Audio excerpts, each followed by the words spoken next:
ইতিহাসের বইয়ে তার নাম নেই, কোনো শিলালিপিতে তার চিহ্ন নেই, কিন্তু দক্ষিণ বাংলার ঘন জঙ্গলের গভীরে কখনো অস্তিত্ব ছিল এক হারানো সাম্রাজ্যের, আরণ্য সাম্রাজ্য। এই সাম্রাজ্যের শাসক ছিলেন এক রহস্যময় রাজা সামায়েল, যার সম্পর্কে এত কম জানা যায় যে অনেক ইতিহাসবিদ মনে করেন তিনি কখনো ছিলেনই না।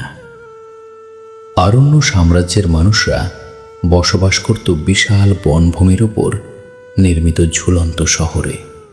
তাদের লিখন পদ্ধতি ছিল বৃক্ষলিপি, যা খোদাই করা হতো জীবন্ত গাছের গায়ে।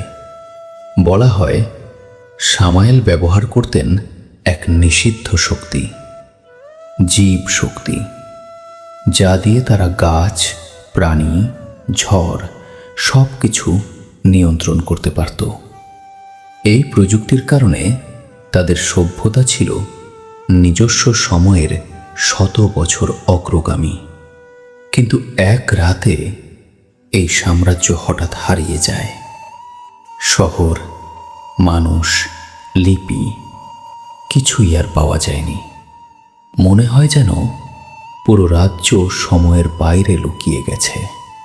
কেউ জানে না সত্যটা, কিন্তু কিছু কিংবদন্তি বলে সামায়েল আজও জীবিত, জঙ্গলের ছায়ায় নিজের সাম্রাজ্য নিয়ে অপেক্ষায়। এটাই ছিল লস্ট কিং সামায়েল এপিসোড 1। পরের এপিসোডে জানতে চাও কেন এবং কিভাবে এই সাম্রাজ্য অদৃশ্য হলো? কমেন্টে জানাও।